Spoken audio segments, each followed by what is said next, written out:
Buenos días, señorita, señores. Muy buenos días, mis conspicuos alumnos. Antes, antes de dar inicio a la actividad académica que tenemos programada para el día de hoy, permítame, por favor, tomar unos minutos para poder, de alguna forma u otra, pronunciarme con respecto a lo suscitado en la clase anterior.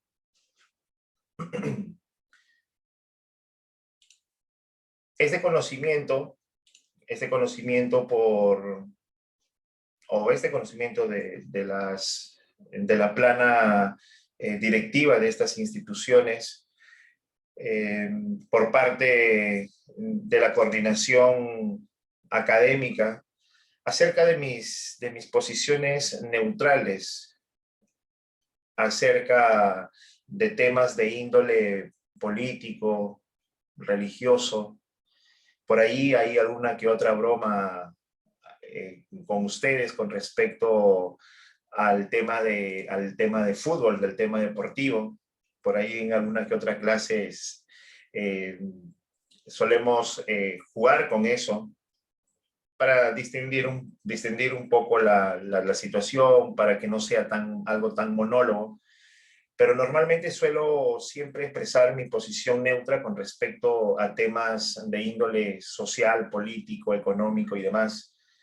Entonces, bajo esa, bajo esa doctrina que suelo aplicar, también está también está asociado el tema de los comentarios personales o de las críticas o apreciaciones personales que yo pueda vertir, las cuales no las hago. Profe, ¿por quién va a votar? Bueno, no suelo hablar de política.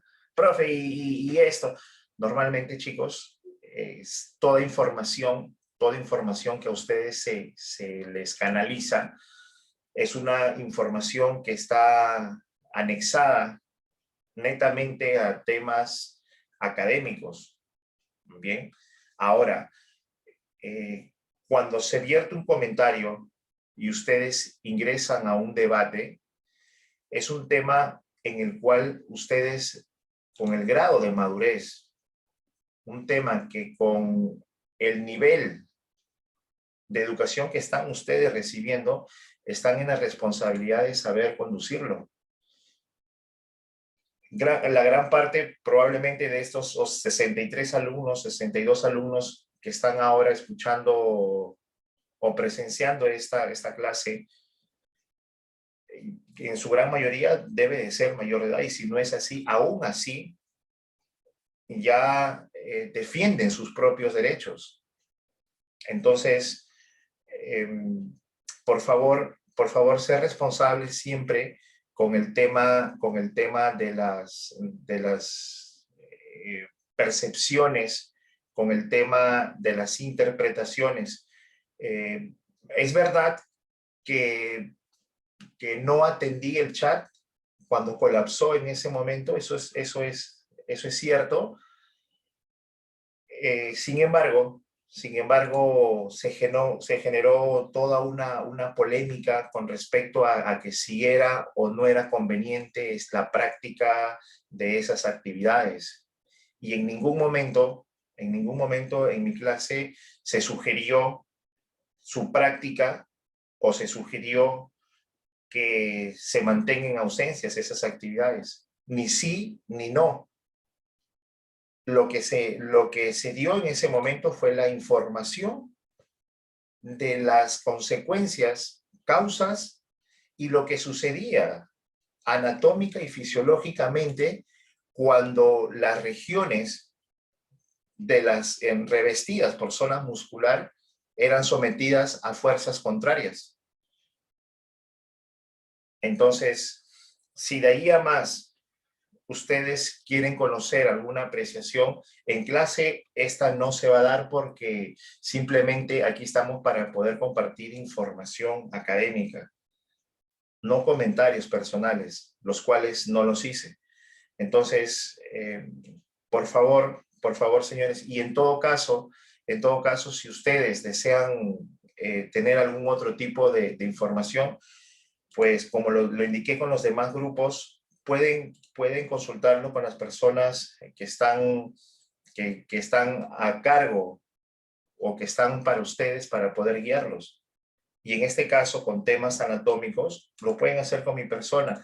Pero por eso es que durante todo el tiempo que venimos practicando, ya ejerciendo estas clases virtuales, frecuentemente a los grupos suelo facilitarles sin ningún tipo de inconvenientes mi número de teléfono. No hay ningún problema. Y las veces que se han hecho preguntas, me han hecho preguntas abiertas en clase o lo han dejado por el chat, doy respuesta y les digo, por favor, contáctenme al número personal para que pueda ayudarlos o asesorarlos. No tengo ningún tipo de inconvenientes.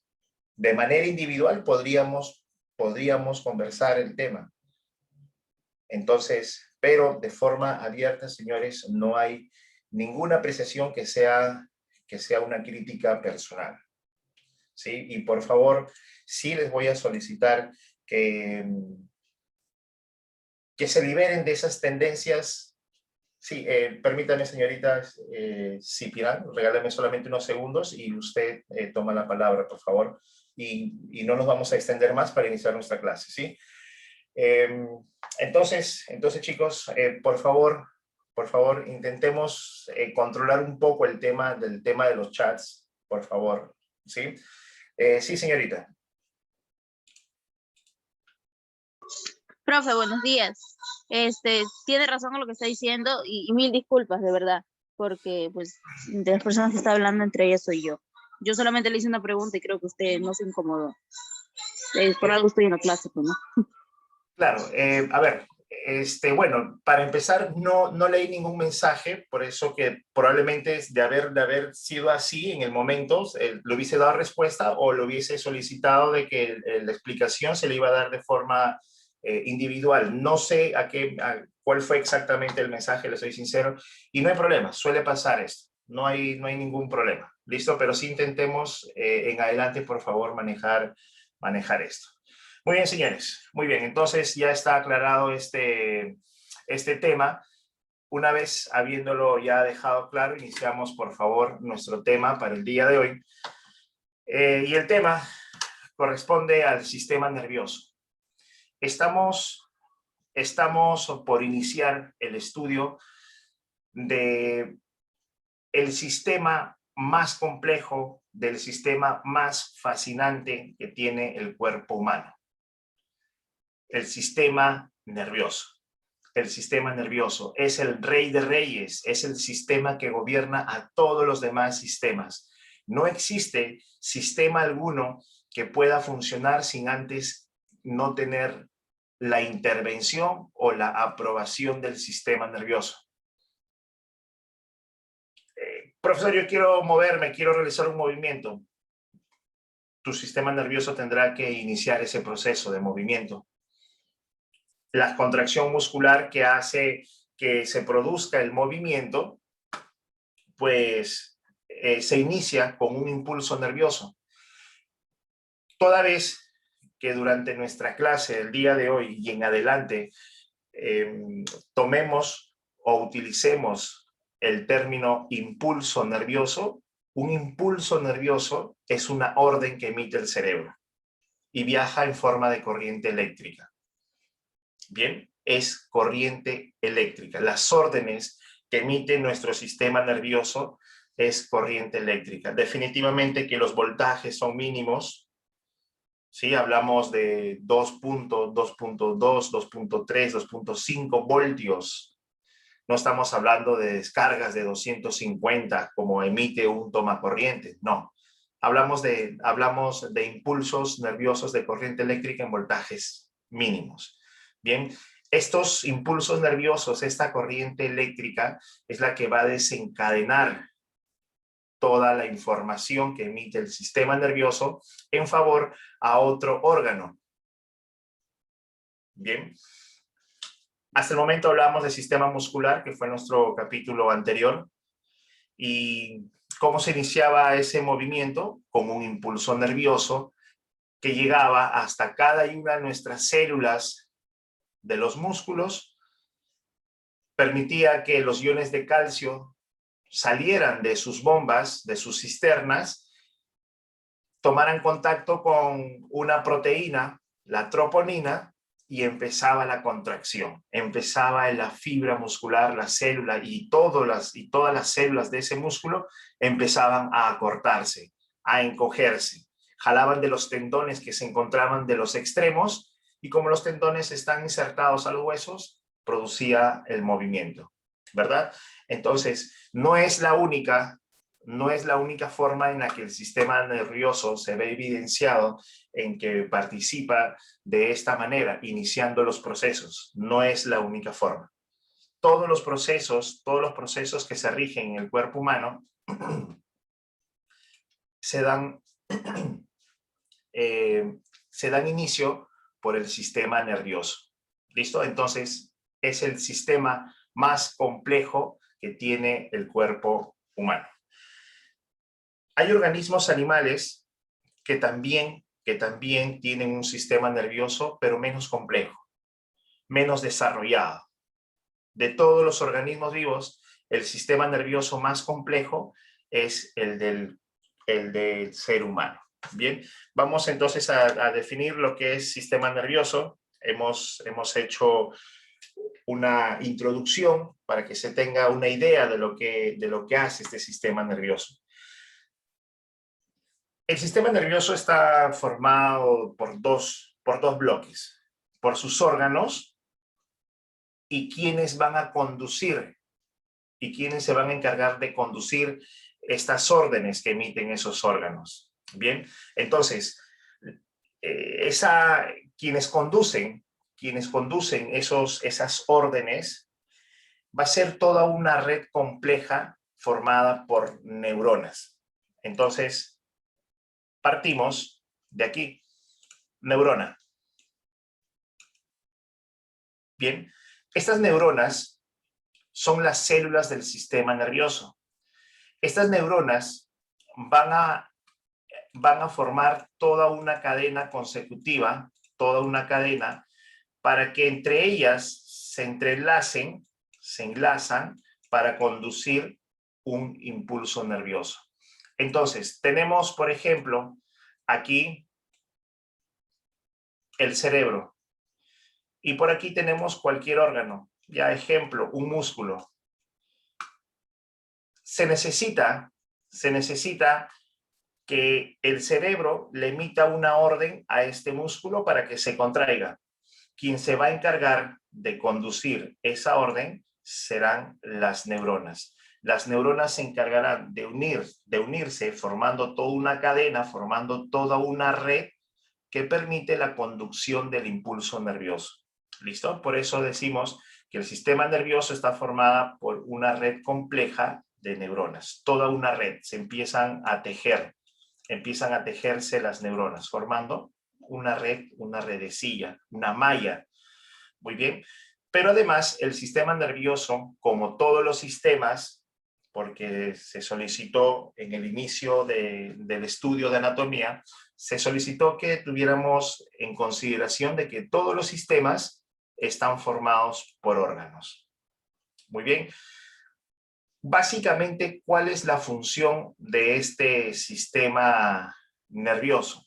El sistema nervioso va a participar en procesos o en funciones sensoriales, motoras y endocrinas. Empezamos por esta, motoras, porque eso es lo más próximo a lo que nosotros hemos ya visto en nuestro capítulo anterior. Con los músculos. Cuando hablamos de músculos, asociamos su definición a movimiento. Músculos, movimiento. Una función motora, el término motor, es movimiento. Bien, ese conjunto de piezas que forman un motor en un automóvil es el que permite tomar el combustible, procesarlo y generar a partir de ese combustible movimiento. motor, movimiento. ¿Listo? Entonces, el sistema nervioso participa en funciones motoras. ¿Por qué? Porque recuerda que es el cerebro el que envía el impulso nervioso hacia tus músculos y desencadena esas contracciones, desencadena ese movimiento. Por eso se dice que participa en funciones motoras. Pero además participa en funciones sensoriales y endocrinas. ¿Qué es una función sensorial? ¿Qué es una función endocrina? Lo vamos a ver en la siguiente lámina, en las dos siguientes láminas. Pero antes de eso, indicamos que el sistema nervioso se empieza a formar en la capa germinativa del ectodermo. Entonces, nos vienen 3 láminas en las cuales vamos a explicar las funciones sensoriales, las funciones motoras endocrinas, y vamos a explicar a qué hace referencia con que el sistema nervioso se empieza a formar a partir de la capa germinativa del ectodermo. Bien, vamos, primera función sensorial. ¿Cómo es que participa el sistema nervioso en funciones sensoriales? Un sensor, mis señores, un sensor es una estructura que capta señales, que capta ondas, que capta estímulos. Bien, por ejemplo, tu dispositivo móvil es un elemento sensorial, tiene sensores. Dentro de tu dispositivo móvil, cualquiera que fuese el modelo de tiene antenas, tiene estructuras receptoras de señales. En estos momentos está llegando una notificación a tu teléfono. Está llegando una notificación. ¿Por qué llega? A través de las ondas que son emitidas por antenas repetidoras, tu teléfono, tu dispositivo móvil, tiene unas pequeñas piecitas internas, unas piezas que captan esas señales y ahora se expresan en tu mensaje. Claro que es todo un sistema complejo porque tienes que tener el aplicativo para que llegue la notificación y demás, pero eso es un tema totalmente aparte. Pero eso es un sensor, un elemento que capta una señal. Bien, entonces, los organismos vivos, específicamente hablando de nosotros, porque estamos en nuestro bloque de anatomía humana, nosotros los seres humanos tenemos cinco elementos sensoriales, 5 sensores que nos van a permitir captar las señales externas. Que no sabía, profe, sí lo sabías. Normalmente le llamamos los sentidos. Esos órganos sensoriales normalmente le llamamos los sentidos. Entonces decimos sentido de la vista, sentido del olfato, sentido del gusto, sentido del tacto y sentido del oído. Mediante esos 5 elementos, mediante esos 5 sensores, nosotros percibimos las señales externas. Bien, entonces eso es un sensor, eso es un elemento sensorial.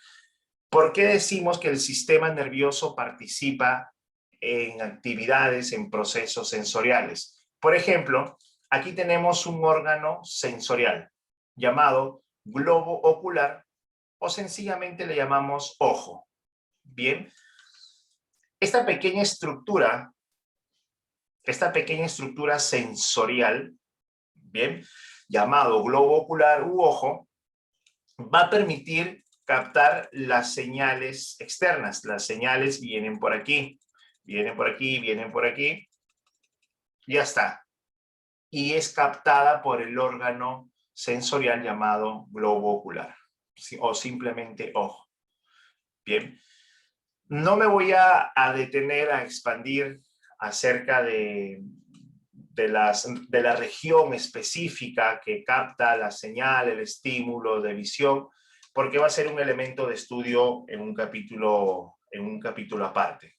¿Listo? Donde nos vamos a detener a hablar exclusivamente de los órganos sensoriales. Que me parece está programada para el próximo capítulo. ¿Sí? Sistema sensorial. Hablaremos totalmente a detalle de estos órganos sensoriales. Bien. Profe, ¿estímulos como qué? A ver, estímulos como qué. De repente vas a comprar o sales simplemente de casa, ya te vas a reunir un momento con tus amigos manteniendo 3 metros o 2 metros de distancia, con sus doble mascarilla, con su facial, y se ponen a platicar un poco allí. Y de pronto, la ves pasar a ella o ella lo ve pasar a él.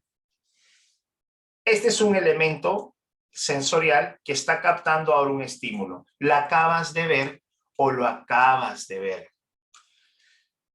Ese estímulo es conducido por un nervio.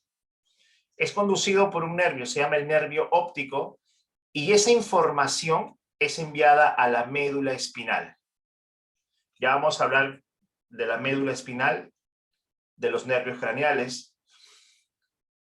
Cuando llega la información, cuando llega esta información, ese estímulo de haberlo visto o haberla visto y se conduce a la médula espinal ahora le envía una información al cerebro. Esto sucede, señores, lo que les estoy indicando, sucede en milésimas de fracciones de segundo.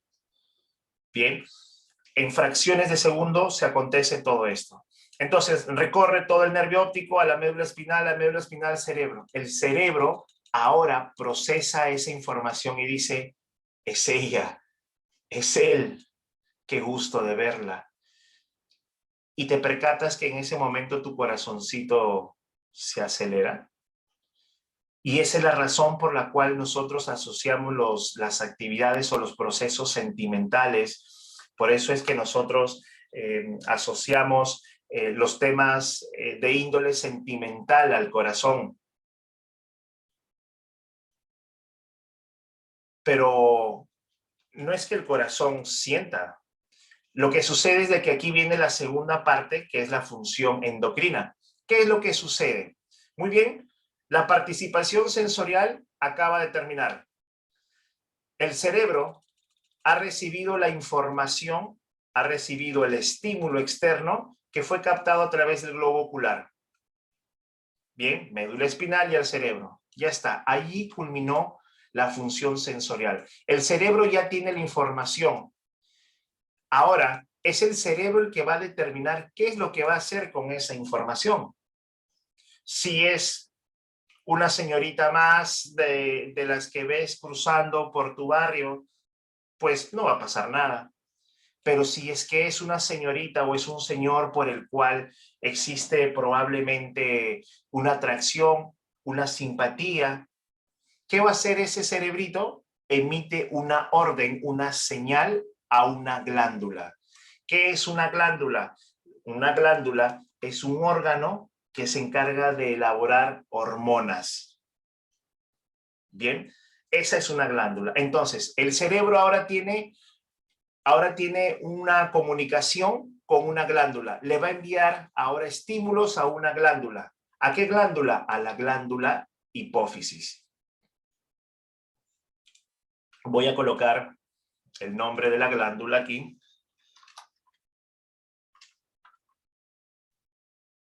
Para que puedan tener en cuenta el nombre de esa glándula.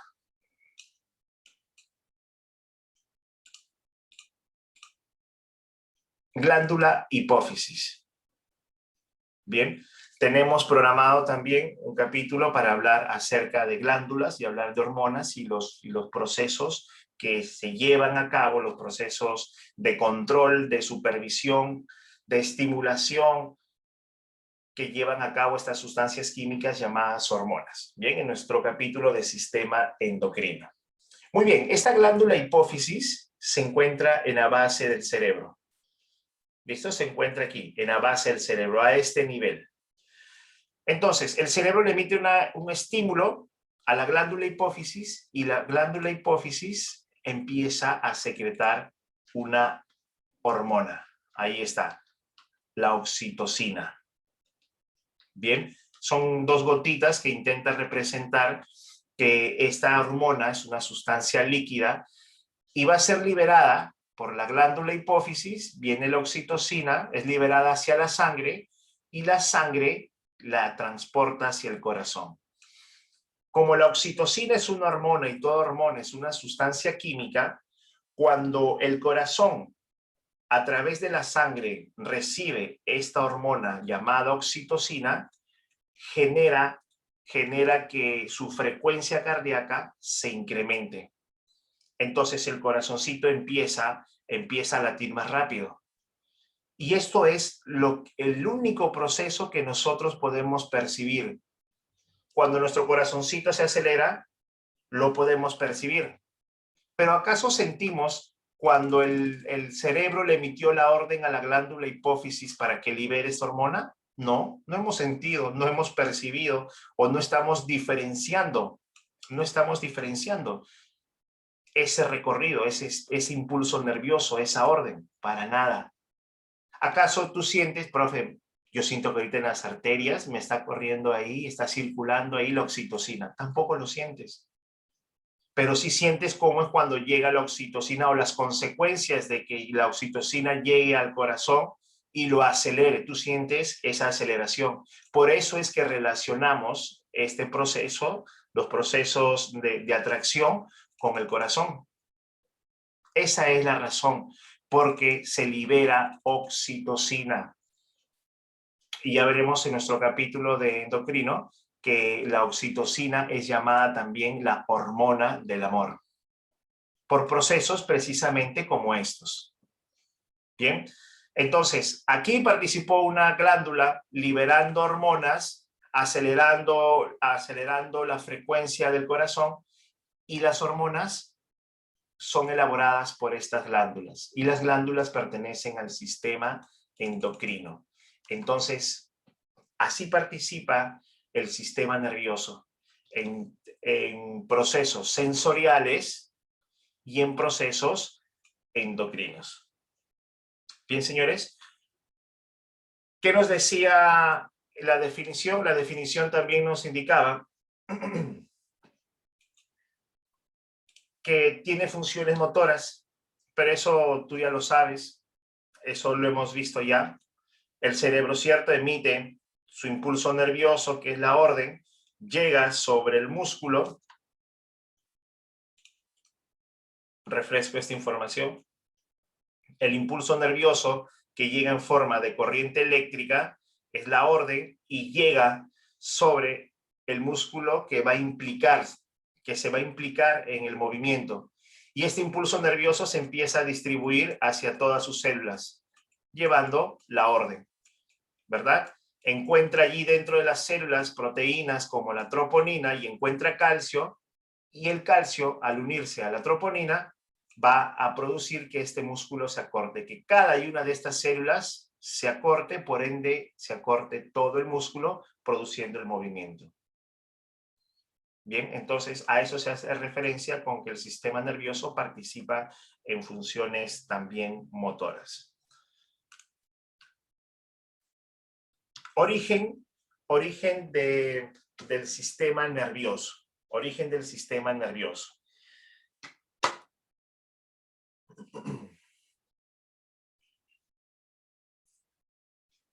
Desde el aspecto biológico, los seres humanos pasamos por dos etapas bastante bien definidas. Una etapa prenatal, o le vamos a llamar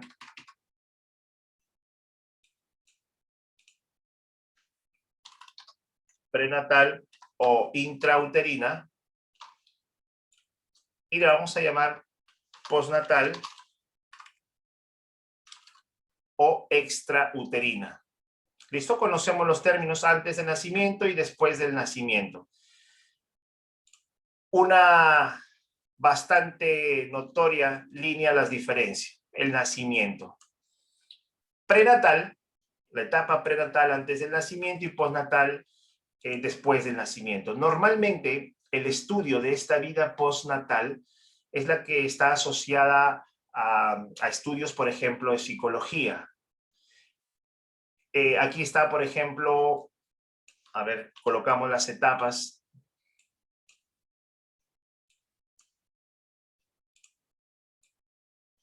Hablamos de la infancia. Hablamos de infancia, tanto la primera como la segunda, son 2 etapas de infancia. Primera infancia, segunda infancia, luego viene la niñez, luego viene la pubertad, aunque esta última me parece que ya se está suprimiendo porque el niño pasa directo a ser un adolescente, la adolescencia. Luego viene la juventud, adultez y senectud.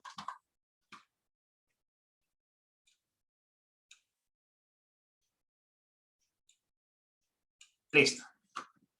Esas son las etapas postnatal, ¿sí? Para que se pueda tener una referencia allí. Desde el aspecto de la psicología, se empiezan a estudiar las características de los comportamientos del ser humano durante la infancia, durante la niñez, la pubertad, la adolescencia, la juventud, adultez y senectud. Bien, desde el aspecto psicológico. Desde el aspecto biológico, no hay un tema en el que nosotros digamos, bien señores, hoy vamos a hablar acerca de los infantes y de la niñez y pubertad y las etapas. No. Solamente te coloco esto para que tengas una referencia de lo que implican las etapas postnatales. Pero lo que sí me interesa ahora es que podamos desarrollar las etapas que acontecen durante el estadio prenatal. Y esa es la formación del cigoto o huevo. Entonces ponemos la etapa del cigote,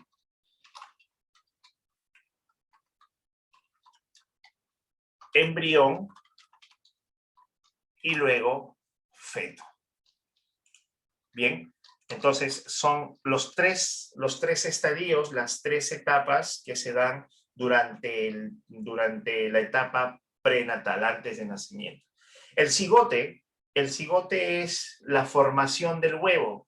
El cigote es la unión del espermatozoide con el óvulo, la unión de sus núcleos.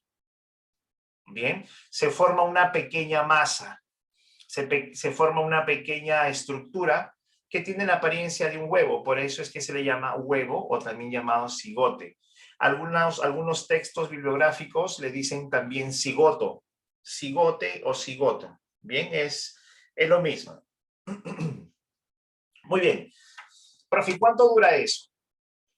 Dura aproximadamente un espacio de 48 horas. Por 48 horas se va a hacer un huevo cigoto. Después de eso, así como se formó una masa, una pequeña masita, ya está. Ese es el huevito, ese es el cigote. Así como se formó esta masa, esta misma empezará a desfragmentarse, a dividirse, siempre en múltiplos de 2 o 4. Entonces empieza 2, 4, 8, 16, 32. Bien. Una vez que se desfragmentó, ahora sí empiezan nuevamente a unirse y empieza la etapa embrionaria. Profe, ¿cuánto pasó de aquí a aquí? Aproximadamente 72 horas. Aproximadamente 72 horas. Se es embrión durante las 8 primeras semanas. Durante las 8 primeras semanas será un embrión. Pasadas esas 8 semanas, ahora se formará una estructura más compleja llamada feto. Bien, entonces, el estadio, digamos que más importante de este prenatal es la etapa embrionaria. De seguro que escuchaste en algún momento cuando iniciaba el periodo de gestación de algún familiar de ustedes. ¿Y cuánto tiempo tienes? Sí, tengo 6 semanas. Cuídate bastante, ¿ah? Mira, los 2 primeros meses son los meses más importantes de una gestación. ¿Escuchaste que los 2 primeros meses son los meses más vitales, más importantes de todo el proceso de gestación? Hablamos de 2 meses, estamos hablando definitivamente de 8 semanas. Profe, ¿por qué son los más importantes? Porque durante el estadio embrionario, durante estas 8 primeras semanas, se da la organogénesis. En biología, utilizar el término génesis es hablar de formación. ¿Listo? Tal cual lo sugiere, por ejemplo, el libro de estas Sagradas Escrituras de la Biblia, que se llama Génesis, que relata el inicio, relata el comienzo de todo, ¿cierto? Entonces, Génesis es comienzo, es principio, es elaboración, es formación. A eso se refiere con Génesis. Y órgano, pues de nuestros órganos. Aquí se da la formación de nuestros órganos en el estadio embrionario, señores, que se inician solamente aproximadamente 3 días después de haberse dado la concepción, de haberse dado la unión de ese espermatozoide con ese óvulo. Por lo tanto, queda totalmente descartada esa idea de pensar de que recurrir a la interrupción de un embarazo es simplemente hablar de un coágulo, y no es así. Ya desde el tercer día ya es un embrión, y lo será hasta el segundo mes, hasta la 8ª semana, que ya formó todos sus órganos. Y una vez que ya formó todos sus órganos, pasa al estadio fetal, pasa a ser un feto, donde ya no forma nada, los hace madurar, los hace desarrollar. Eso es lo que sucede. Bien, entonces nos vamos a centrar aquí, en este estadio, en el embrión. ¿Qué sucede en esas 8 semanas? Durante esas 8 semanas, mis señores, el embrioncito estará cubierto por 3 capas. Observemos primero, vamos a identificarlas primero por el color. ¿Listo? Entonces, miren este color celestita, ahí está envolviendo a este embrión. Luego le envuelve una capa amarillenta, y luego esta ciertamente rosada, fucsia, el color que más se aproxime. Bien, ¿cómo se llama? Esta capita se llama endodermo. La capa germinativa del endodermo. Se le dice germinativa porque se asocia el vocablo germen a semilla. Y esta es prácticamente una semilla. Es un individuo en crecimiento, en desarrollo, en formación. Entonces, se le asocia el término germen a la semilla. ¿Listo? Entonces, por eso se dice capa germinativa. Es una capa que está envolviendo a esta semillita. Se llama endodermo. La segunda capa se llama el mesodermo. Y la última capa se llama el ectodermo. Bien, para que podamos ir asociando términos y no se nos haga muy complicado, intentemos siempre, señores, en anatomía, en biología, poder manejar los prefijos. El prefijo endo significa dentro. Lo más profundo que puede haber, cuando algo está hacia adentro, se le antecede el prefijo endo. Entonces, si tienes 3 términos, ectodermo, mesodermo, endodermo, y nos preguntamos cuál es el que se encuentra de manera más interna, tú ya sabes que es endo. Endo es dentro. ¿Listo? Entonces, esta es la capa más interna, el endodermo. Cuando algo está al medio o cuando algo se encuentra en la superficie, antecedemos el prefijo meso o mesa. Bien, mesodermo. Y finalmente, la capa más externa se le denomina el ectodermo. Ahí están las 3 capas germinativas. ¿Qué sucede cuando el embrión está siendo envuelto por la capa del endodermo? Se van a formar, porque si es un embrión, recuerda que en la etapa embrionaria se da la organogénesis, la formación de los órganos. Muy bien, entonces cuando este embrión está revestido, está cubierto, está protegido por el endodermo, se da la formación de los siguientes órganos, las glándulas endocrinas, como por ejemplo la tiroides, la glándula hipófisis de la que hablábamos hace un momento. Esa glándula hipófisis se le llama glándula maestra, porque es una de las glándulas que se encarga de elaborar la mayor cantidad de hormonas que existen en el cuerpo. Ahí está, en esa glándula hipófisis, está la responsabilidad de hacerte crecer, porque esa glándula hipófisis se va a encargar de elaborar a la hormona somatotropina, a la STH, la hormona del crecimiento. Sí, esa hormona que tanto necesitas ahora. Sí, señores. Entonces, por eso se le dice glándula maestra a la glándula hipófisis. Pero no es la única glándula, el páncreas también es una glándula. Bien, así que todas las glándulas empiezan a formarse aquí, en el endodermo. Los pulmones, el sistema digestivo y también el hígado. Son los órganos que se forman cuando este embrioncito está protegido y revestido por el endodermo. Este embrión va a crecer. Claro, va a crecer. Crece y al momento de crecer rompe esta capa. La rompió. Listo. Ahora, ¿con qué capa está protegido y revestido? Con la del mesodermo.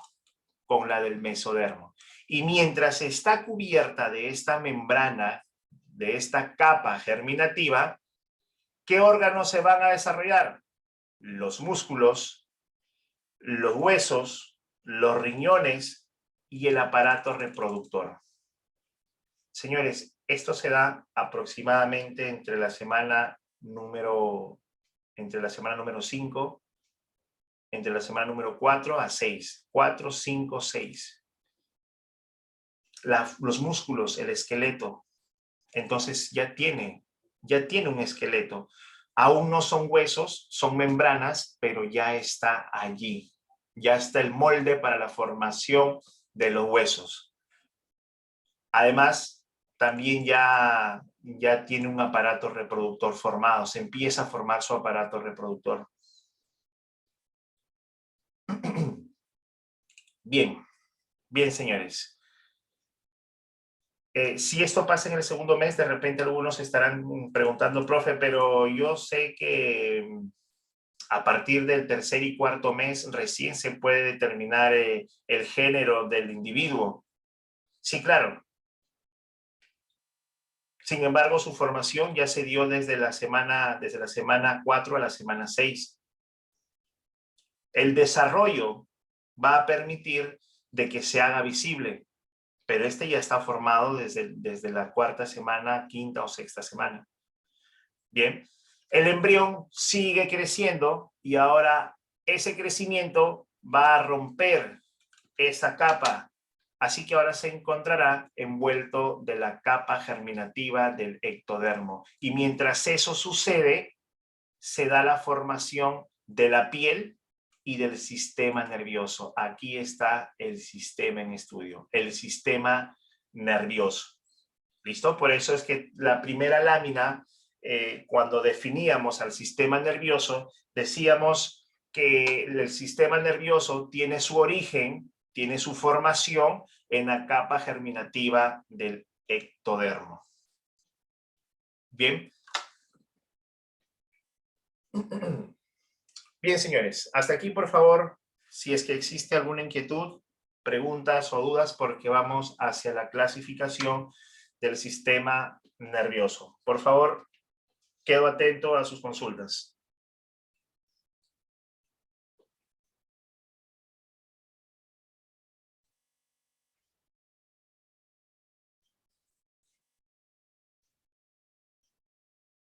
Ninguna. Muy bien. De ser así, entonces, vamos hacia el sistema nervioso y su clasificación. Si estamos, señores, bastante concentrados, si estamos bastante concentrados como deberíamos estarlos en todas nuestras clases, se van a comprender mucho de los procesos que rigen al cuerpo humano. Aquí vamos a encontrar explicación a muchas de las cosas. ¿Listo? Que hasta el momento nos generan ese interrogante, nos generan esa incertidumbre por no conocerlas. Así que los invito, mis muy queridos alumnos, a prestar mucha atención con esta clasificación.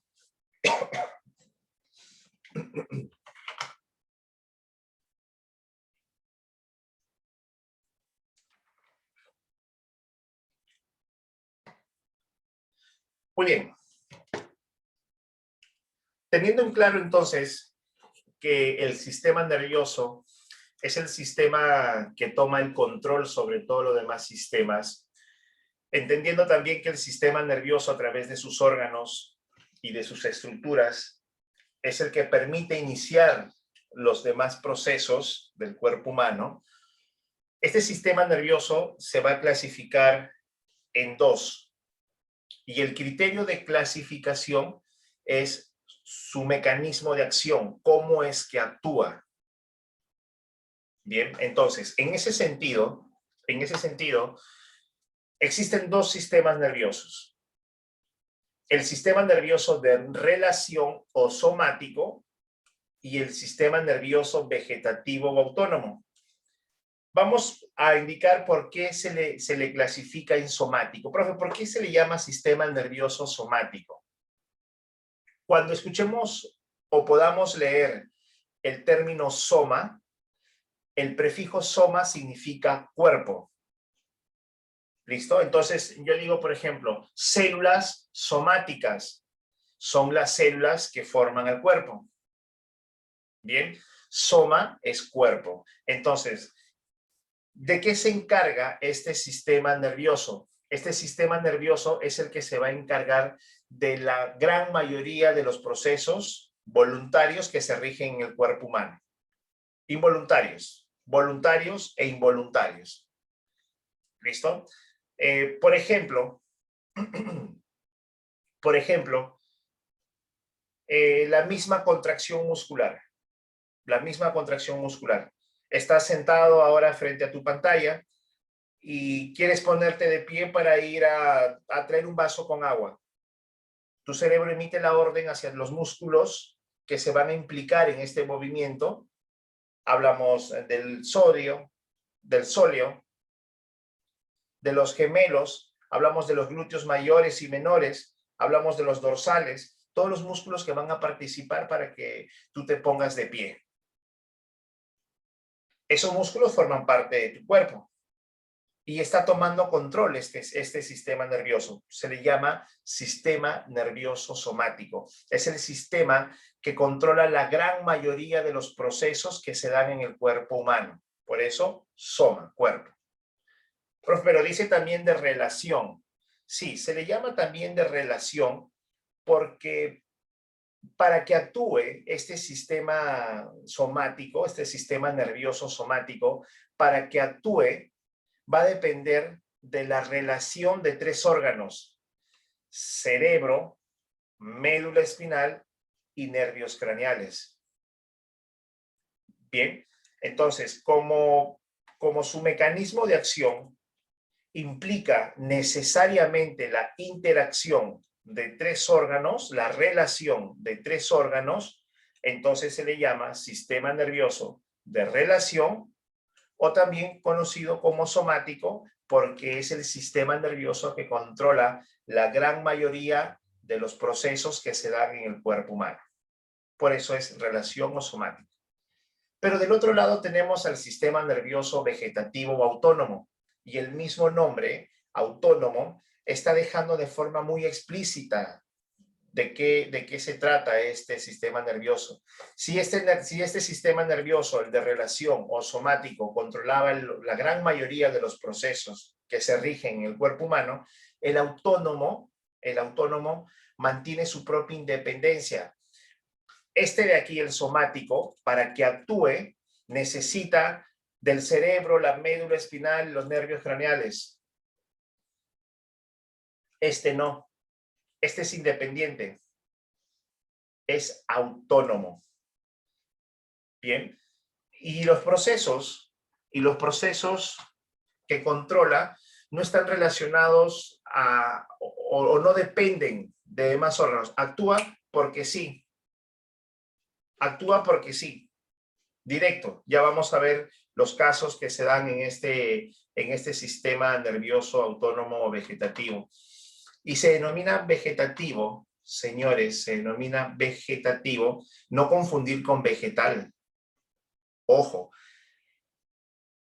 A ver, hasta antes de poder explicar la diferencia entre vegetativo o vegetal, normalmente confundíamos esos términos. Y cuando se visitaba a un paciente, o si ahora yo mismo le digo, a ver, señores, características, ¿qué podría tener este paciente? Y les digo, inamovilidad en miembros inferiores, ha perdido sensibilidad en miembros inferiores, el paciente no despierta, no controla sus esfínteres, es decir, micciona y defeca simplemente sin ningún tipo de control, pero está vivo. Ah, profe, ese está en coma, ese paciente está en estado vegetal. Y dices, está en estado vegetal. ¿Vegetal? No es vegetal. No le están creciendo raíces. No está haciendo fotosíntesis. No se dice vegetal. Hay una confusión de repente en los términos y se ha ido propagando esa información que se tergiversó. Quizá alguien por ahí quiso decir, está en estado vegetativo. Probablemente se quiso decir eso y por ahí se empezó a hacer toda una ola de información porque dijo vegetal en lugar de vegetativo. No es vegetal. Dicen quedó en estado vegetativo. Y relacionas tú qué es vegetativo autónomo. Ah, ya, ha perdido su autonomía, ha perdido su independencia, ya no controla él mismo sus esfínteres. Él quiere mover sus piernecitas, pero no las mueve. Su sistema nervioso afectado fue el sistema nervioso vegetativo o autónomo. Por eso se dice quedó en estado vegetativo, porque hablan acerca de este sistema nervioso que controla ciertos procesos, pero de manera independiente. Profe, no entiendo eso de que de manera independiente. Te comento. Los nervios craneales serían obsoletos, no sirven, no servirían, porque necesita la médula espinal. Y el cerebro también necesita de la médula. Y los nervios craneales conducen al cerebro, por lo tanto el cerebro necesita de los nervios craneales. Y la médula espinal, para que reciba la información, necesita de los nervios craneales. Entonces, los tres se necesitan, los tres interactúan sí o sí. No puede haber ningún funcionamiento del sistema nervioso sin estos, o la participación, la interacción de estos tres órganos. Por eso se llama de relación. ¿Listo? Y este autónomo porque para actuar, para poder llevar a cabo sus funciones, que ya las vamos a ver cuando ingresemos a hablar de manera detallada en el sistema nervioso simpático y parasimpático. Bien, allí vamos a hablar acerca de cuáles son esas funciones y nos vamos a dar cuenta de forma bastante rápida por qué mantiene autonomía. Bien, vamos entonces, señores, en este orden. ¿Ya existe por favor alguna duda o consulta acerca del sistema nervioso de relación y el vegetativo? ¿Hay alguna, por favor, duda o consulta para empezar con el desarrollo del sistema nervioso de relación o somático? Es el momento, señores, por favor.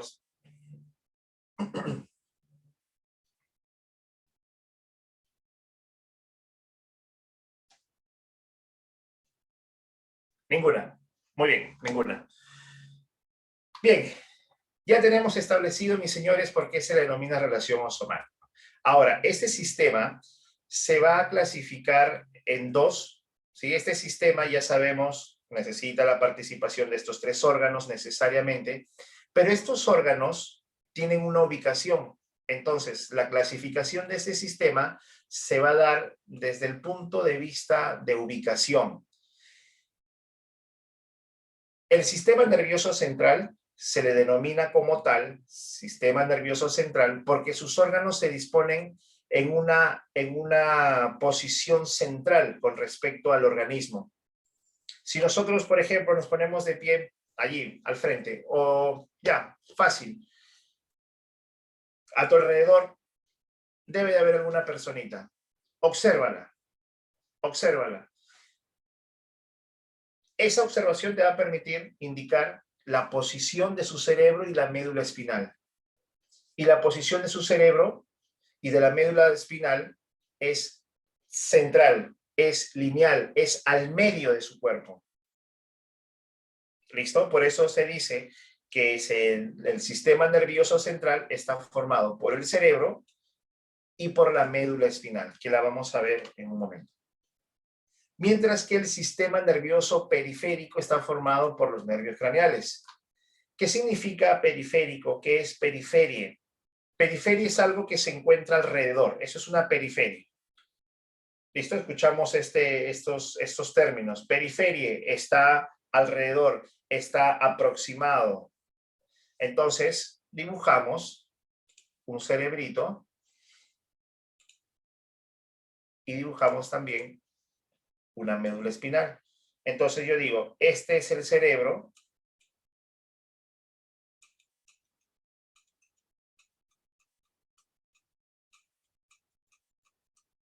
Y esta es su médula espinal.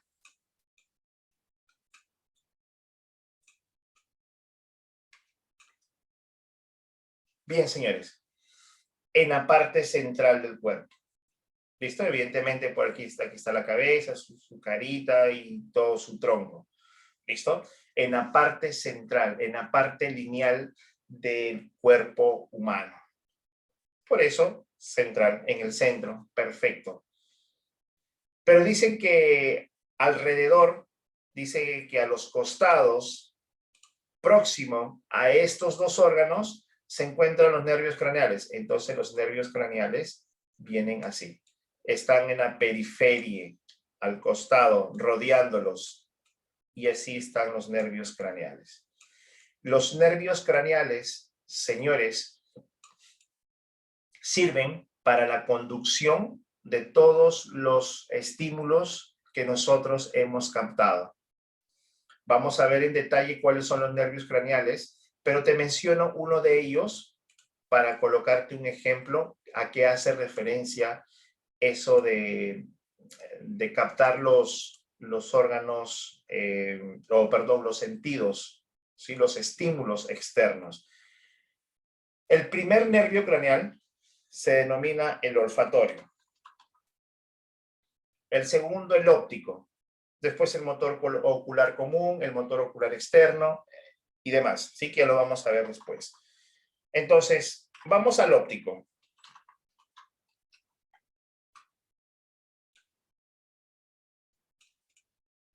Ya está. ¿Recuerdas que en esta explicación te decía de que el globo ocular capta, ¿cierto? Capta el estímulo de ver a alguien. Y te dije que una vez que el globo ocular, o simplemente llamado ojito, este ojo capta, ¿listo? El estímulo, ese estímulo viaja a la médula espinal, ¿cierto? Viaja a través de un nervio, listo. Ese nervio es el par craneal, ese nervio se llama el nervio óptico. ¿Listo? Ese es el nervio óptico, señores, perdón. Entonces, por aquí está el ojito, captó un estímulo, y el estímulo es de cualquier naturaleza, señores. Todo lo que pueda captar nuestro globo ocular, eso ya es un estímulo. Por ejemplo, los colores. ¿Cómo funcionan? Miren cómo se determina por qué los tres se necesitan sí o sí. El globo ocular acaba de captar una pigmentación. El globo ocular no es el que determina la diferenciación de los colores, mis señores. No, señor. El globo ocular capta el pigmento. Ya captó el pigmento, que es el estímulo, y ahora lo conduce por aquí, por el nervio óptico, lo lleva a la médula espinal. La médula espinal recibe la información y la conduce al cerebro. Y el cerebro dice, ajá, allá, eso es rojo, eso es azul, eso es verde. O de repente para las figuras geométricas, se pone ante ustedes y te preguntan, ¿qué figura geométrica es? Y tienen un balón de básquet o de fútbol. Entonces, tu globo ocular, tu ojo, capta la figura geométrica, el nervio óptico lleva la información de la figura geométrica que ha captado, que es el estímulo, lo lleva a la médula espinal y la médula espinal ahora lo conduce hacia el cerebro. Y le pregunta, cerebrito, ¿y esa figura cuál es? Ah, esa es una figura, esa es una circunferencia, eso es una esfera, eso es algo redondo, qué sé yo. En figuras geométricas ustedes conocen mucho más sobre eso. Entonces, así es que se acontecen las cosas. Debemos de tener en cuenta que el cerebro necesita registrar experiencias. Para que se pueda determinar, se necesitan registrar experiencias previas. Bien. Por ejemplo, llama a tu hermanito de 3 añitos. Llámalo y dile, ¿qué color es? Al rojo le va a decir verde y al amarillo le va a decir azul. Profe, ¿y eso está mal? No, no es que esté mal. Simplemente que su cerebrito no registra la experiencia. Por eso es que son enviados en esa etapa al inicial. Por eso es que son enviados en esa etapa al kinder, al jardín, a la estimulación, cuna, como le quieran llamar. Porque allí se les prepara con ciertos talleres, a través de actividades, se les prepara a que registren esas experiencias. El cerebro necesita registrar la experiencia. O a ver, nosotros ahora mismo, profe, ¿y esto pasa solamente con el sentido de la vista? No, con el del gusto, con el del tacto pasa lo mismo. Con el del olfato pasa lo mismo. O sea, profe, que hay un par craneal que también se llama olfatorio. Claro, hay un olfatorio. El primer par craneal, el nervio craneal, el primero es el olfatorio. Profe, ¿y eso qué hace? ¿Necesita también de experiencias registradas en el cerebro? Claro que sí. Claro que sí. Por ejemplo, ahora mismo, cuando los relojes en todo el territorio patrio marcan las 10 horas con 13 minutos, de repente tu mami tiene alguna actividad que realizar, tu papi, o quien ahora mismo puede estar a cargo de la preparación de los alimentos para el almuerzo, así que está adelantando la hora de cocinar, y lo está haciendo ahora. Y tú estás en tu clase, aburrido ahí en biología, y entonces empiezas a captar un estímulo de olfato. Estás oliendo. Hueles y dices, con pollo, qué rico. Arroz con pollo. Están haciendo carne frita. Están friendo plátano. ¿Cómo sabes que es plátano frito? ¿Cómo sabes que es arroz con pollo? ¿Cómo sabes de que puede, de un plato? Porque tu cerebrito ya registró esa experiencia previa. Entonces, aquí está el nervio olfatorio. Aquí está el nervio olfatorio. Y ese nervio olfatorio va a transmitir la información que ha captado el bulbo olfatorio, porque nosotros no leemos con la nariz es una estructura cartilaginosa externa, y los dos orificios se llaman fosas nasales. No le vayas a estar diciendo, esta es mi nariz derecha, esta es mi nariz izquierda. Tenemos una sola nariz. óseo-cartilaginosa, con dos orificios llamadas fosas nasales. Y en la parte interna de la nariz tenemos una estructura que capta específicamente los estímulos de olfato. Así como quien se carga los de la visión es el globo ocular u ojo, quien se encarga de captar los estímulos de olfato será el bulbo olfatorio. ¿Listo? Ya lo veremos en nuestro próximo capítulo a mayor detalle, dónde se ubica exactamente. Entonces, recogió esa información, la condujo por aquí, por el olfatorio, lo llevó a la médula espinal y la médula espinal lo lleva al cerebro. Y el cerebro dice, jaja, ese es plátano frito, ese es carne frita. Pero a ver, tú te vas de vacaciones a un país distinto, te vas a Grecia, ejemplo, y te vas a un restaurante, te sientas en el restaurante, empiezas a oler, pero ¿y qué comida están preparando? ¿Lo vas a saber? No. Podrás identificar algún aroma asociado a una carne frita, a un huevo frito, a un plátano frito, podrás asociarlo al limón o a cualquier otra sustancia, pero defíneme qué plato están preparando. No lo vas a hacer porque tu cerebrito no ha registrado esa experiencia. Pero llega el mozo, te sirve tu plato, lo comes y en las próximas vacaciones ya no te vas a Grecia, te vas, no sé, a Francia, a un restaurante cinco tenedores, perdón, que prepara comida de toda Europa y te sientas allí y ves en la cartilla que está el plato que pediste el año pasado en Grecia, pero definitivamente no lo vas a pedir. Vas a pedir otro, un francés. Pero mientras que estás esperando tu plato francés, empiezas a percibir, se están preparando este plato, ese plato griego, porque tu cerebrito ya registró la experiencia. ¿Listo, mis señores? Entonces, el cerebro no va a dar ninguna orden si es que esa orden no llega a la médula espinal. Y para que llegue a la médula espinal, necesita de que esa información sea conducida y transportada por estos nervios craneales.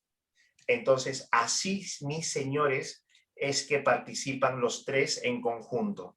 Y como los tres necesitan relacionarse, el sistema nervioso se llama de relación, que está formado por tres órganos: cerebro, médula espinal y nervios craneales. Los dos primeros, el cerebro y la médula espinal, pertenecen al sistema nervioso central por su ubicación en la parte central del cuerpo. Y como rodeándolos o en la periferia se encuentran los nervios craneales, estos nervios craneales se pertenecen al sistema nervioso periférico. Y como los tres necesitan relacionarse, se llama sistema nervioso de relación. Y como este sistema es el que controla el mayor o la mayor cantidad de procesos que pasan en el cuerpo humano, se le llama somático. Bien. Vamos al cerebro, complementamos luego con médula espinal, nervios craneales y pasamos o finalizamos con el sistema nervioso vegetativo o autónomo. ¿Listo? Cerebro, vamos a ver. Para empezar, señores, el cerebro tiene esos pequeños surcos, esos pequeños canales, y a ellos se les llama cisuras. ¿Listo? Se les llama cisuras. Entonces, cuando tú ves así con pliegues al cerebro medio rugoso, esas líneas, esas bandas, esos surcos, esos canales, se les llama cisuras. Profe, ¿para qué están las cisuras? Para poder liberar la tensión, para poder canalizar la tensión, la fuerza que se ejerce como masa. Nos hemos percatado que en las veredas, en las propias veredas, en algún momento yo me preguntaba, ¿para qué hacen estas líneas? En las veredas nos hemos percatado que hay bloques, sí, están formadas como por bloques, y cada cuantos recuadros dejan un pequeño surco allí. y se hacen en bloques. Y yo me preguntaba, pero ¿no será más fácil de que pongan un molde grande, compactado, y echen nada más el cemento y lo rellenen? Hasta que pregunté una vez a un ingeniero, le dije, ¿por qué dejan esos bloques? Esos bloques están para liberar la tensión que se produce como materia. ¿Listo? Allí se liberan. En esos espacios hay una tensión, una fuerza. El mismo bloque hace que se ejerza una fuerza como todo cuerpo. Y esos surcos están para poder liberar esa tensión, esa presión que se ejerce como masa. ¿Listo? Entonces, inmediatamente intenté relacionar eso y me puse a investigar varios libros, varios artículos, textos acerca de por qué la presencia de estos pliegues en el cerebro. Y señores, vaya sorpresa, la hermosa naturaleza hace todo tan perfecto en el cuerpo humano. Nosotros lo volvemos imperfectos, que es distinto. No fumes, tus pulmones. Ahí estás fumando bien chévere. Y Hamilton encima. Montana, no sé, esos de 30 céntimos. Si le quieres hacer un daño a tus pulmones, sales un daño bueno.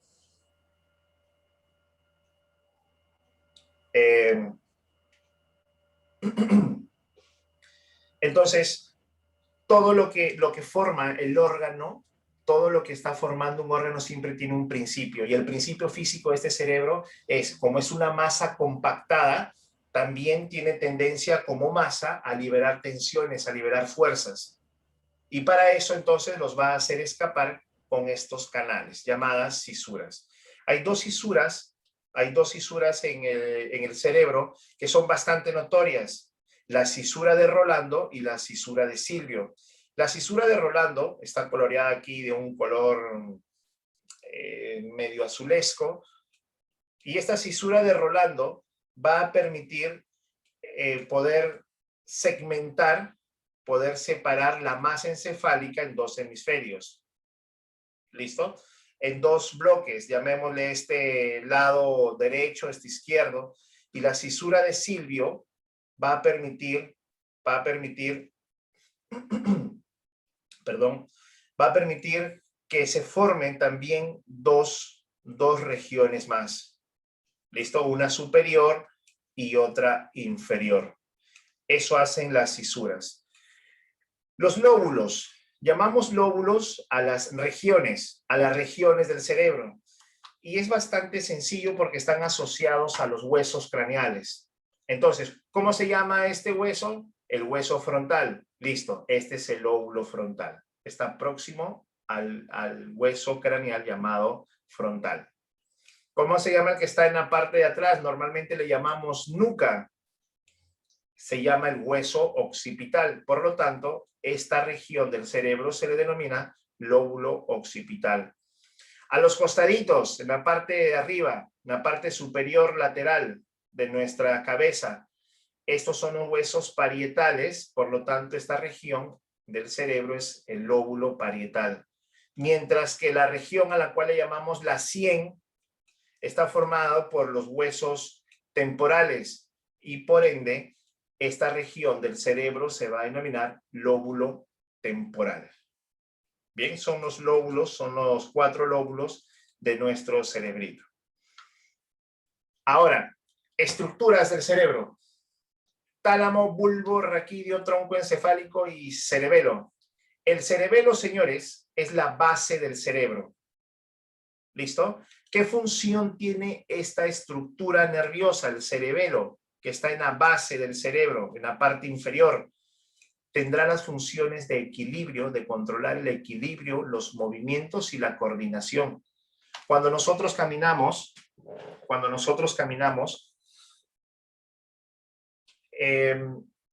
extendemos el miembro superior derecho con el miembro inferior izquierdo y viceversa. Y cuando caminamos, ¿cierto? Avanzamos, caminamos. Cuando sacamos el pie derecho, sacamos del brazo izquierdo. Y ahora es el turno del pie izquierdo y del brazo derecho. Y vamos haciendo ese movimiento de coordinación. A ver, intenta caminar sacando el brazo derecho con la pierna derecha. A ver, camina así. Inténtalo. ¿Hay coordinación? No. No. No. ¿Quién se encarga de controlar eso? El cerebelo. Guarda el equilibrio. Cuando hay estímulos de algún tipo de sustancia ajena a nuestro cuerpo, sobre todo alcohol, sobre todo drogas, la estructura nerviosa afectada, bueno, en realidad es todo el cerebro el que se ve afectado, todo el organismo el que se ve afectado, pero el más próximo en el momento en el que se afecta y el que se pone en manifiesto es el cerebelo. Cuando una persona bebe en exceso, lo ves por ahí que está que se tambalea, lo ves por ahí que está que se cae, que va en un movimiento zigzagueante. ¿Por qué? Porque el alcohol ha estimulado a esta corteza cerebral, a esta región del cerebro llamado el cerebelo, encargado del control del equilibrio y de los movimientos de coordinación. Mientras que el tálamo, ¿listo? El tálamo es la estructura nerviosa central que se va a encargar de regular el sueño y la vigilia. Los procesos en el cual tú controlas ese proceso de sueño y vigilia está guiado por el tálamo. Dices, ya no quiero estudiar más, ya estoy cansado. Y te dispones a dormir. Vas, te aseas, te cambias tu pijamita, y todos los procesos, cuando ya estás recostado, te dispones a dormir. Y les ha sucedido en momentos en los que de repente estás ahí acostadito y te crees Cristiano Ronaldo y ¡plá! Metes una patada de momento como queriendo pegar un balón, no sé, o sientes que te vas cayendo a un abismo, ¿sí? Esos procesos ocurren porque el tálamo está entrando o está cambiando o está en un estadio de transferencia, en un estadio en el cual está saliendo del sueño para ingresar a vigilia, está entre el despierto y dormir. Tu cerebrito queda confundido en ese lapsus. Entonces, ya sabes, cuando estés ahí por dormir y metas tu patada a tu sábana, a tu almohada, o sientas que te caes al abismo, entonces, tranquilo, tálamo, ya voy a dormir. El tálamo. ¿Cómo es eso de la atención y conciencia? De repente estás ahí con tu manita sobre el mentón, aburrido. Bien, señores, a ver, les voy a presentar un video recontra chévere que acabo de ver. ¿Y qué es lo que haces? Te acomodas en tu silla, a ver, te acomodas en tu silla, sacudes tu carita, clásica de colegio, cuando el profe te iba a pasar videos, ¿cierto? Te pedía su proyector. Bien, chicos, hoy nos toca videos. Y te tenían ahí. Y sacudías tu carita y te ponías en atención. ¿Listo? El tálamo es la estructura que despiertas. El tálamo es la estructura del cerebro que permite que tu organismo ingrese a una disposición de concentración. Bien, bulbo raquídeo. Señores, aquí está el responsable de que nosotros respiremos. Permítame y atiendo su chat, por favor.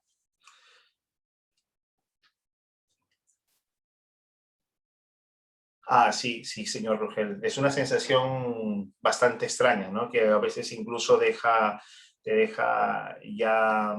Te hace que te pase el sueño, ya fue dormir. Que lo jalaban. Ese es un tema también asociado a temas de índole gnóstico. Hay una explicación también que es en paralelo a la fisiológica, lo que ocurre fisiológicamente en nuestro cuerpo, se encuentra explicado en la nociología. La nociología es una disciplina, rama de la filosofía que estudia el conocimiento puro. Bien, entonces, la gnoseología tiene escuelas, tiene disciplinas llamadas gnosis. Se escribe G-gnosis. Y entonces, por ejemplo, allí ayuda a entender de que el cuerpo o los cuerpos están formados no solo por cuerpos físicos, sino también astrales. Bien, y ahí explica, pues, ¿no? Han escuchado de los desdoblamientos astrales, por ejemplo, y eso es tan cierto como un fundamento anatómico. Bien, ustedes pueden buscar información independiente acerca de eso, que también tiene un fundamento, ¿sí? Pero no es anatómico.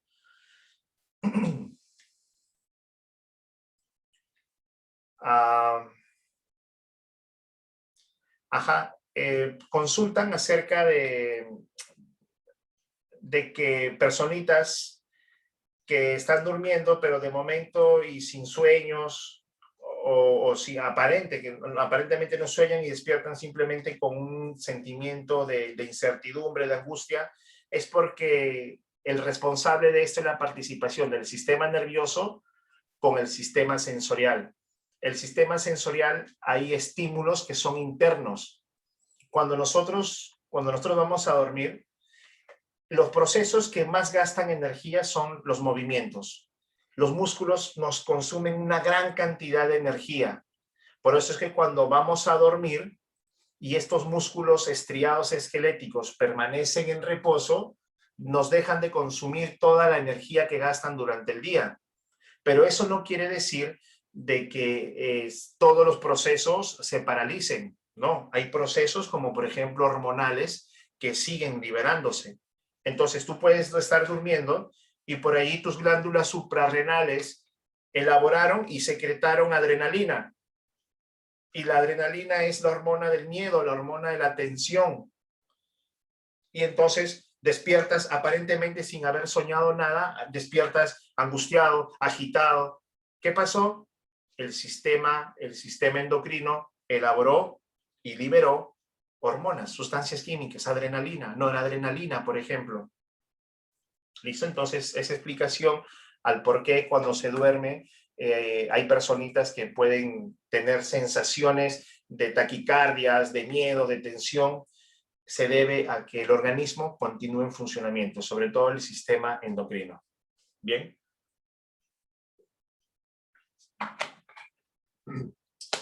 Hablamos del bulbo raquídeo, mis señores.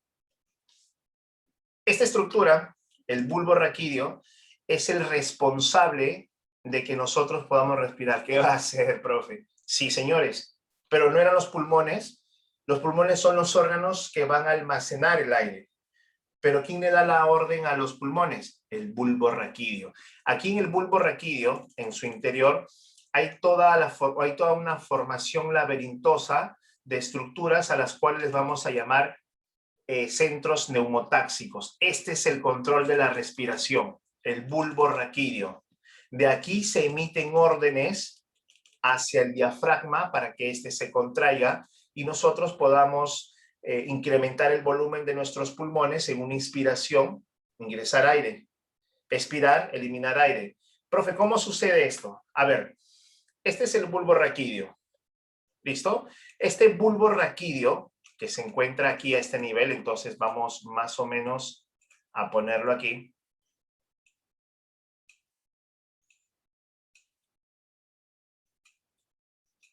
Ya está. Ahí está el bulbo raquídeo.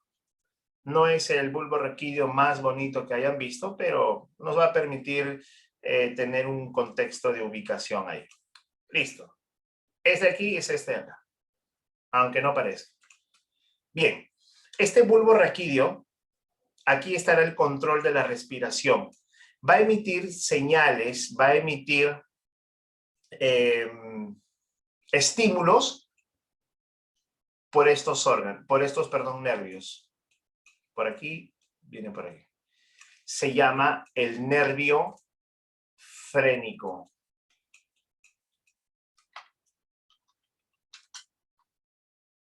Mejor lo coloco aquí, sí. nervio frénico. Ahí está. Este es el nervio frénico. Entonces, ¿qué es lo que hace el bulbo raquídeo? Envía estímulos, envía señales por este nervio, por el nervio frénico, viene por aquí la señal, viene por aquí nervio frénico, y miren dónde se inserta, en el diafragma. Y el diafragma será el principal músculo inspiratorio. Va a estimular este bulbo raquídeo, manda órdenes hacia el diafragma, y este diafragma, al recibir la orden, ¿qué es lo que hace? Se levanta, es decir, se contrae. Miren, va hacia arriba. Si va hacia arriba, el pulmón se ensancha y recibimos el aire. Luego, el diafragma se relaja, es decir, baja, ¿sí? Se relaja, ahí está, baja, y los pulmones que estaban ensanchados nuevamente recuperan su estadio basal. Y lo mismo hace. Entonces, el bulbo raquídeo se va a encargar de enviar los estímulos hacia el diafragma. Nosotros tenemos que estar recordándole al el cerebro tendrá que estar recordándonos al diafragma de que tenga que contraerse y relajarse, para que los pulmones puedan recibir aire con oxígeno. No. Tu cerebrito, perdón, tu cerebrito emite las órdenes a tus músculos y tú lo haces de forma voluntaria. Pero esta relajación y contracción del diafragma nosotros no lo recordamos. No le tenemos que estar constantemente haciéndole recordar al diafragma que tiene que contraerse y relajarse como todo músculo para que permita el ensanchamiento de los pulmones. No le hacemos recordar. Pero el bulbo raquídeo, a través de su centro neumotáxico, sí lo hace. Le envía constantes estímulos, ¡plum!, se contrae. Se contrae el diafragma, se relaja. Se contrae, se relaja. ¿Listo? Eso es lo que hace el bulbo raquídeo. De aquí pasan dos cosas. El hipo y el suspiro. Y los dos son antagónicos. Los dos son procesos contrarios. A ver. El bulbo raquídeo tiene que mandar información. ¿Sí? Tiene que mandar un estímulo. ¿Sí? Le manda una descarga de corriente eléctrica a través del nervio frénico. ¡Plum! Llega al diafragma y este se contrae. Luego se relaja y lo mismo. Le está mandando constantemente a una frecuencia, le envía estos estímulos, esta corriente, para que recuerde el diafragma que tiene que contraerse y relajarse. ¿Listo? Lo hace de forma constante, a un ritmo, a una frecuencia. Pero este bulbo raquídeo a veces sufre de un colapso.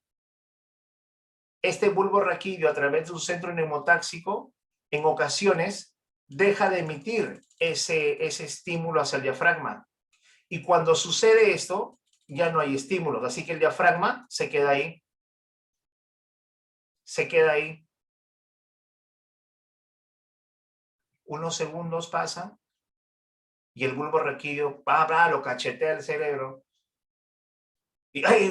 ¿Qué pasó? ¿Qué pasó? ¡Uy! Me olvidé. Y como cuando te olvidas la tarea te pones así rapidito, entonces el bulbo raquídeo, ¡me olvidé! Y se pone rapidito, enviar, pero a una frecuencia más acelerada. ¿Cierto? ¿Eso qué es? El hipo. El hipo. ¡Uy, me olvidé! Comienza a enviar todo lo que no envió en todo el momento. ¡Uy! Caramba, me olvidé. Y empieza a enviar constantemente. La frecuencia debe ser periódica, pero cuando le envía de forma constante y rápida, el diafragma también se aloca, se achora. Total, ¿qué quieres? ¿Quieres rápido? Rápido, y plop, plop, plop, plop, plop, sube, y el aire que esté, ¿no? Plac, plac, sale, hipo, hipo, hipo. ¿Listo? Ese es el hipo. Cuando envía constantemente, con frecuencia acelerada, más de lo normal. ¿Qué es el suspiro? El suspiro dicen que tiene también una explicación media romántica y dicen que el suspiro es el aire que sobra por alguien que nos falta. Pero hay un fundamento fisiológico real que dicen que, o que se dice que fisiológicamente, que el suspiro se da porque el bulbo raquídeo también olvida por ahí emitir sus estímulos, emitir sus impulsos, y cuando lo hace, ¿qué hacemos? Ese clásico suspiro. ¿Listo? Y se da, repito, porque también colapsa el bulbo raquídeo y de momento, cierto, tenía que mandar, y empieza a enviar. Pero la diferencia es que continúa con la misma frecuencia. No como cuando se pone a enviar rápido y genera el hipo. El suspiro es suspender el envío y cuando decide regresar, nuevamente envía, pero a la misma frecuencia. Entonces, te quedas por unos segundos sin aire y luego reaccionas. ¿Listo? El bulbo raquídeo a través de su centro neumotáxico. El cerebrito, señores, el cerebrito tiene una protección, lo vemos de afuera hacia adentro, tiene el cabello, por debajo del cabello la piel, lo cual le llamamos cuero cabelludo, y por debajo los huesos craneales, ¿cierto? Los huesos craneales, el frontal, el temporal, el parietal, el occipital. Pero por debajo de los huesos y en el propio cerebro, tiene unos tejidos protectores llamados meninges. ¿Qué es su nombre? El nombre de las meninges son tres láminas, ¿sí? Las meninges están formadas por tres láminas, que es la dura madre, aracnoides y pía madre. La pía madre es este color verdecito, el aracnoides, el rosadito, y la dura madre, el color celeste. Las tres capas que forman en conjunto las meninges. ¿Qué hacen estas meninges? Darle protección y darle nutrición al cerebro. Miren, ahí está, por aquí está el cabello, el cuero cabelludo, que es la piel, el hueso craneal, e inmediatamente vienen las tres capas de las meninges, dura madre, aracnoides y pía madre, y aquí está el cerebro. Ahora, entre el aracnoides y la pía madre hay un espacio, ¿cierto? En este espacio circula el líquido cefalorraquídeo. Este líquido cefalorraquídeo es agua que va a tener tres funciones: lubricar al cerebrito, mantenerlo lubricado; dos, nutrirlo, porque hasta este líquido cefalorraquídeo llegan nutrientes como sales, lo va a nutrir; y tres, le va a dar protección, amortiguación. Desde que nosotros caminamos, desde que ponemos un paso adelante, nuestro cerebrito tiene un mínimo movimiento. Entonces, como se mueve, ahora imagínate cuando juegas fútbol y saltas a cabecear un balón, o cuando juegas vóley y saltas a bloquear o a dar un mate, o cuando juegas básquet y saltas hacia el aro para encestar y luego caes. En todas las situaciones, tu cerebrito se mueve. Y si no tuviera estas meninges, golpearía con los huesos craneales, pero no golpea, porque estas tres capas, señores, entre el aracnoides y la pía madre, circula un líquido cefalorraquídeo. En un líquido, ¿sí?, circula agua, que ya te indiqué cuáles son sus tres funciones. En etapa fetal, cuando hay alguna distorsión en las válvulas, estas son válvulas, hay alguna distorsión en las válvulas de este espacio, que se llama el espacio subaranoideo, es decir, entre el aracnoides y la pía madre, cuando hay alguna anomalía en estas válvulas, el líquido o deja de circular y se acumula, o simplemente se filtra, y eso produce la hidrocefalia. Bien, el agua es un elemento, que cumple una propiedad de expansibilidad. Se expande por todo el espacio que se le presente. A ver, tú empieza a rociar en una botella con agua, empieza a rociar sobre la mesa. ¿Qué va a hacer? Se va a empezar a expandir. Esa es su propiedad, expansibilidad. Por lo tanto, si es que el agua empieza a romper una de las válvulas, el agua sale de ese canal y empieza a expandirse por toda la cabeza. Recuerda que en etapa fetal los huesos no están totalmente osificados, son membranas, por lo tanto son maleables, se van a moldear. ¿Listo? Y ocupan todo el espacio, y a eso se le llama hidrocefalia. Ya sabes por qué se da, por el escape de este líquido cefalorraquídeo. Con respecto a la médula espinal está protegida por nuestra columna vertebral. Esta columna vertebral que tiene porciones, la porción cervical, que está formada por las 7 primeras vértebras, la porción torácica o dorsal, la porción lumbar por 5 vértebras y la sacrococcígea. ¿Listo? La columna vertebral, las vértebras, más allá de regalarnos la oportunidad de mantener nuestro cuerpo erguido, le da protección a esta médula espinal, que ya sabes cuál es su función: recibir los estímulos para que sean conducidos hacia el cerebro. Ahí está el cerebro, la médula espinal y sus pares craneales. Miren, estos hilitos son los pares craneales. Esta es una aproximación de la realidad de un cerebro, su médula espinal y sus nervios craneales. Estos nervios craneales que se les llaman también pares craneales. ¿Por qué pares craneales? Porque se disponen de 2 en 2. Miren, 1, 2, 1, 2, 1, 2, 1, 2, 1, 2. Siempre están en pares. Siempre están en pares. ¿Cuáles son? El primer par craneal, el olfatorio. El segundo, el óptico. 3, motor ocular común. Cuarto, el patético o troclear. Quinto par craneal, trigémino. El sexto, motor ocular externo. El séptimo, el facial. Octavo par craneal, vestíbulo coclear o simplemente llamado auditivo. El glosofaringeo es el noveno, el décimo es el vago o neumogástrico. El 11º par craneal, el espinal, y el 12º, el hipogloso. Por ejemplo, ¿qué hace el hipogloso? ¿Quieres mover tu lengüita para poder pronunciar palabras, para poder articular palabras? El hipogloso. El hipogloso es el que le envía estímulos a los músculos. La lengua es un músculo. Es un músculo, bueno, en realidad es un órgano formado por 17 músculos, no un solo músculo. Son 17 músculos lo que forman la lengua. Y si está formado por músculos, quiere decir que nos va a ofrecer movimiento. Pero para que se dé ese movimiento necesita estímulos nerviosos. Entonces el cerebro dice, muy bien, quiero decir el abecedario, A, B, C, y empieza a articular. Y el cerebrito le manda orden hacia estos músculos, a los 17 músculos de la lengua. ¿Y quién conduce esa orden? El hipogloso, a los músculos de la lengua. Profe, yo quiero el ojo moverlo arriba, abajo, derecha, izquierda. ¿Cómo puedo realizar eso de ahí, profe?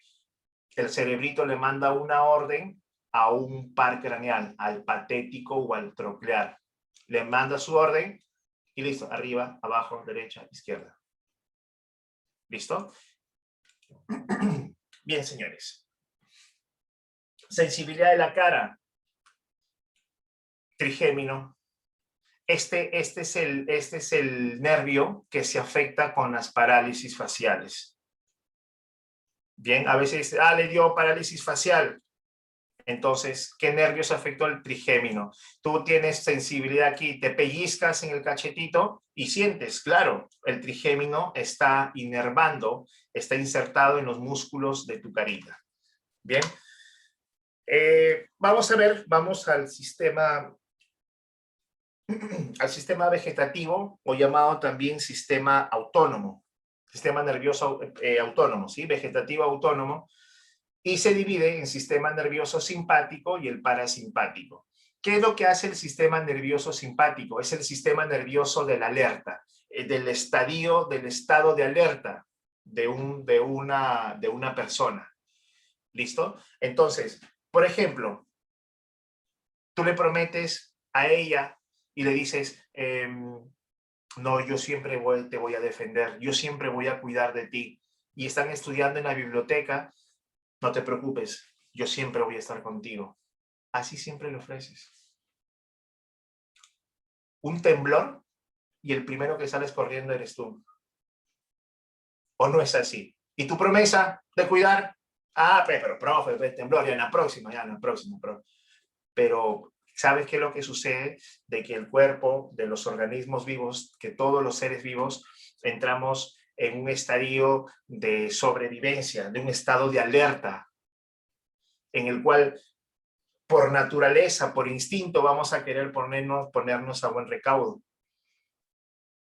¿Quién controla ese sistema? Imagínate si tuvieras que tener que reaccionar ante un temblor y esperar a que tus pares craneales, tus nervios, le conduzcan a la médula, de la médula al cerebro, el cerebro se pregunte, ¿será que salgo o será que no salgo? ¿Te imaginas si hay estadios así? Entonces, para hacer la situación más rápida, hay un sistema autónomo que mantiene su independencia. No necesito estos 3 órganos, yo mismo actúo, te mando la orden que te pares y salgas, pero ya. Estado de alerta o de fuerza. Cuando estás en esa situación, es el sistema nervioso simpático el que controla esto. Para que eso suceda, aquí está la liberación de la adrenalina. Te pone en un estado totalmente activo. Bien. Mientras que el parasimpático es el sistema nervioso que actúa cuando tu cuerpo está en descanso, en periodos de reposo, en los periodos de digestión.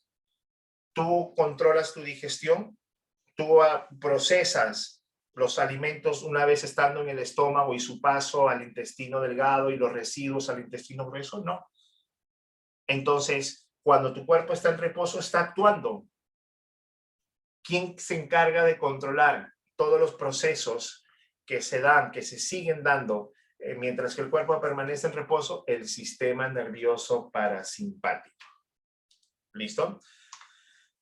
Y finalmente, señores, todo lo que hemos hablado de que conducimos las órdenes, que los impulsos nerviosos y todo lo demás, esos impulsos nerviosos, esas órdenes que emite el cerebro, viajan a través de la neurona. Se capta, el estímulo viaja, es captada por las dendritas y por los botones sinápticos. Aquí están los nombres, miren, dendritas, estas son las dendritas. Este es el cuerpo formado por los axones. ¿Qué es un axón? Cada bloque. Cada bloque es un axón. ¿Listo? Entonces el cuerpo de las neuronas está formado por axones. ¿Qué hacen esos axones? Son elementos puente. Se conectan para poder pasar la información que se recibe. Viene por aquí la información, pasa el botón sináptico, por aquí hay otra neurona, lo pasa, por aquí otra neurona y lo va pasando. Y va pasando la información hasta llegar al órgano específico para poder ejecutar la acción. ¿Listo? Entre un axón y otro hay una pequeña intersección allí. Se llama nodos de Ranvier. Aquí está, nodos de Ranvier. Y como toda célula, porque la neurona es una célula, tiene su núcleo. Ahí está el núcleo. Listo, señores. Muy bien, por favor, realicemos el screenshot de nuestra diapositiva, del cuestionario, perdón, de la diapositiva del cuestionario, disculpen. ¿Me confirman para poder pasar, por favor, a la siguiente lámina? Ya está, profe. Ya está, profesor. Muy bien.